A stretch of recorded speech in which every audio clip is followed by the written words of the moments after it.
Trump very much on the mind with my first guest today. Congresswoman Elise Stefanik, we were talking about President Trump. This is how our conversation went. Former President Trump is now the favorite to win the 2024 election by 5 separate forecasters, with just over 2 weeks to go in the campaign. Decision Desk HQ, The Hill, and 538 recently said Trump is the favorite over Kamala Harris for the first time in this cycle. 538 releasing this statement, quote, "For the first time since 538 published our presidential election forecast for Vice President Kamala Harris and President Donald Trump, Trump has taken the lead, if a very small one." Of course, they had to throw that in there, over Harris. Harris's campaign has been bleeding support for weeks as she has revealed just how much of an empty suit she really has been and continues to be. In an effort to bolster Harris's credibility, the Democrats have turned to one of the GOP's biggest turncoat, disgraced Congresswoman Liz Cheney, who is now throwing her support behind Democrats. They're making 2 stops today alone in Pennsylvania and Michigan. In Michigan, Harris is using Cheney, one of the architects of America's forever wars around the globe, to help court Arab American voters. Folks, that's tantamount to bringing Hannibal Lecter to appeal to vegans. It's like bringing Colonel Sanders to get the chicken vote. For more, let's talk about this with Congresswoman Elise Stefanik, who is making her first appearance here. It's so great to have you here, lady. Over the weekend, several battleground secretaries of state, including Georgia and Michigan, they were asked about election night returns, and they said we should not expect results on election night. Are you as concerned as a lot of Americans and me about all of a sudden we've lost the ability to get accurate results on the night of the election? And if you are concerned, is it a matter of just getting competent state officials elected to these positions to fix the problem? Well, we should expect nothing less. And if you look at states like Florida, states like North Carolina, where you have Republican legislatures, they've put in strong election integrity laws on the books to ensure that there's certainty for the American people. What we are focused on between now and Election Day is turning out every possible vote. So bank your vote if you're able to vote early in person. President Trump has talked about this. Just get your vote in. We are cautiously optimistic, but we cannot get complacent. We need to make sure that we turn out every single possible vote to run up those margins as much as possible. We are going on offense. You can see the Kamala Harris campaign crumbling. She can barely get through a day without a terrible headline or a terrible answer to the press when she does press interviews. So this is a clear contrast this election cycle, and voters need to know we need to turn out to vote to support President Trump. You took me right where I wanted to go about this contrast. Now, I've observed this particular election, it's not so much about Republican versus Democrat, even conservative versus liberal. Both parties seem to be marshaling on both tickets. You know, I've said this election is about good versus evil, or to a lesser degree, America first versus America last. How do you see it, number one? And what do you make of Liz Cheney and other Republicans stumping to continue America's decline under Democrats? Well, it is America first versus America last. I think you hit the nail on the head. President Trump has a record, a proven record of putting Americans first, whether it's standing up for the American worker with the strongest economy ever in the history of our country, with the highest wage and salary growth because of his America first policies, or you saw the most secure border in our nation's history under President Trump with Build the Wall, ending catch and release, and restoring Remain in Mexico. Additionally, you had peace through strength with strong foreign policy, and you had peace around the world, whether it was the Abraham Accords in the Middle East or the only modern president where Putin did not invade another country. That was on President Trump's watch. Compare that with the failures and the America Last agenda and record of Kamala Harris. A wide open border, and she's Joe Biden's open borders are. You have an economy that is terrible and hurting hardworking American families, small businesses, and farms with the highest rate of inflation in our lifetime.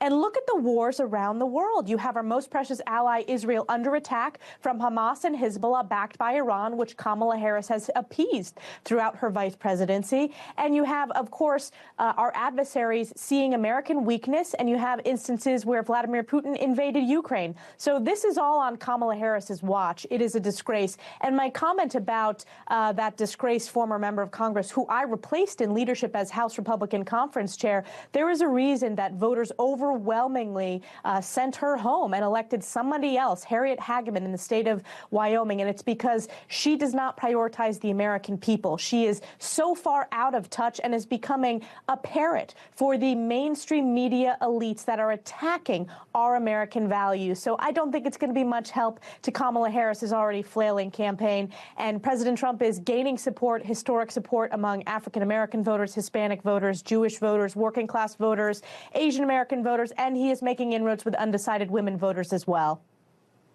True. And I want to talk to you, too, about this massive security breach, alleged security breach at the Pentagon. It involves a set of highly classified documents, including satellite images, regarding Israel's alleged plans to strike Iran. The documents first appeared Friday night on a Telegram channel based in Iran, frequently boasts about the axis of resistance. Several U.S. officials confirming to CNN, Axios, and others the documents appear to be real. And I also should point out that during the occupation of the Oval Office of Barack Obama, something similar happened, which prevented Israel from deterring Iran at that time. How are you reading these so-called leaks? I think it's a disgrace, and this administration was not clear enough that they will get to the bottom of this illegal leak. We have seen this over and over again from Democrat administrations in the deep state, and it undermines Israel's ability to defend itself. It also undermines our relationship with our allies and partners around the world, where they feel that they cannot trust us when it comes to classified information. And what we heard from the podium at the White House, instead of saying we will absolutely get to the bottom of this, do a criminal referral and ensure it never happens again, they said, well, basically, we're going to work as hard as we can to try to ensure, to prevent this. They need to do much, much more. They need to have a criminal referral and make sure that doesn't happen. But my big fear and my hunch is you have so many pro-Iran deep staters that are working in the Biden-Harris administration that they're doing anything and everything, including leaking classified information, to undermine Israel's fight for its very existence at a time, most importantly, when the U.S. should be standing shoulder to shoulder with Israel. You're right about that. I mean, President Trump had Iran, the #1 state sponsor of terrorism, on its knees. And then, of course, when the Democrats come in, look what they did. They made sure it was flush with cash to be able to export terror anywhere they wanted. You know, we've been through this before, it seems to me, high number of, quote, leaks or investigations that have been allowed to grow cold. Just a few examples from recent memory. The Supreme Court leaker, the January 6th bomber, the cocaine at the White House, nothing out of those investigations. Do you think the U.S. government has grown so incompetent that it can't do basic investigations, or has the U.S. government grown so corrupt that it's covering for the wrongdoing of certain government officials? I think it's both. It is incompetence, but it also is corruption. And I've seen that firsthand. I sit on the House Intelligence Committee. I sit on the House Armed Services Committee. I was front and center during those 2 sham impeachment trials led by Adam Schiff, the disgraced member who was correctly censured. And you see the corruption in our intelligence agencies to function, unfortunately, as an arm of the Democrat Party and the Democrat administration. And they did everything they could to undermine President Trump, who was the duly elected President of the United States. So it is, yes, incompetence, but even more insidious is the corruption, which is why I've been so outspoken that we need to clean out the deep state. We need to hold these agencies accountable, and that's our responsibility in terms of our oversight capacity in Congress. That's not just another agency that is very guilty of this is the FBI. At every opportunity, we have seen corruption of the FBI trying to cover up their tracks rather than saying, you know, this individual broke the law when they leaked this classified information, or this individual doctored the FISA application, as you remember, leading up to the 2016 Russia hoax impeachment.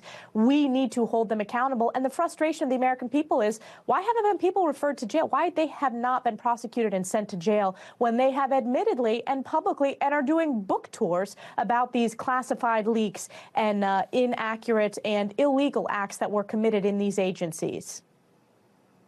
President Ronald Reagan said about faith that it provided our country a prompting of the conscience. And you're seeing through the conduct of this government, they don't have a conscience. And I wanted you to weigh in on what I think is a revealing moment that happened last week. At a rally, a group of young people started shouting, "Jesus is Lord," at Kamala Harris. And here's how she responded. And they did as he intended. Oh, you guys are at the wrong rally. No, I think you meant to go to the smaller one down the street. Congresswoman, when these Democrats are off teleprompter, they tell us who they really are and what they really believe. Your reaction to Joe Biden's VP there? Oh, it is a disgrace. It is so revealing. Our country was founded on Judeo-Christian ethics. We are a Christian nation, and there is a reason why Catholics and Christians and Jewish voters are voting overwhelmingly for President Trump. And it's because Kamala Harris revealed so much. This was, I think, directly after she refused to go to the Al Smith dinner, which is a historic dinner to benefit Catholic charities in New York City that historically both presidential nominees, Republicans and Democrats, go to. She will be the first nominee since Walter Mondale not to go, and boy, does that show a lot. But the fact that she basically said that individual was unwelcome there, it is a disgrace, and they are welcome to support President Trump, and voters will overwhelmingly support President Trump. And last thing I have for you. Over the weekend, 60 Minutes put out a statement in defense of their heavily edited interview with Kamala Harris. Quote, 60 Minutes gave an excerpt of our interview to Face the Nation that used a longer section of her answer than on 60 Minutes. Same question, same answer, but a different portion of the response, end of quote. President Trump is accusing the left wing and biased network of election interference and says that 60 Minutes needs to release the full transcript. Where are you about Republicans taking a stronger stand and standing up to the just in-your-face unfairness of the majority of the press? Well, first of all, President Trump has been spot on. He has called out the absolute bias in the mainstream media, and he is exactly right that 60 Minutes must release the full transcript. It is a disgrace. These institutions are really exposing how deep their rot is and that they function as an arm of the Democrat Party. I've been proud to take on the mainstream media over and over again, whether it's their biased, inaccurate coverage of Republicans, including myself, but all the way up to President Trump. President Trump is right to call them the fake news because they are peddling whatever talking points the Democrat and the left provide the media. The media functions as stenographers, and that's why you're seeing the American people look for alternative news sites. That's why you're seeing news stations like the great NEWSMAX grow in terms of people are looking for actual news and actual facts rather than talking points from the left. Congresswoman Elise, thank you so much for coming on. It's been a pleasure having you. We'll talk to you soon.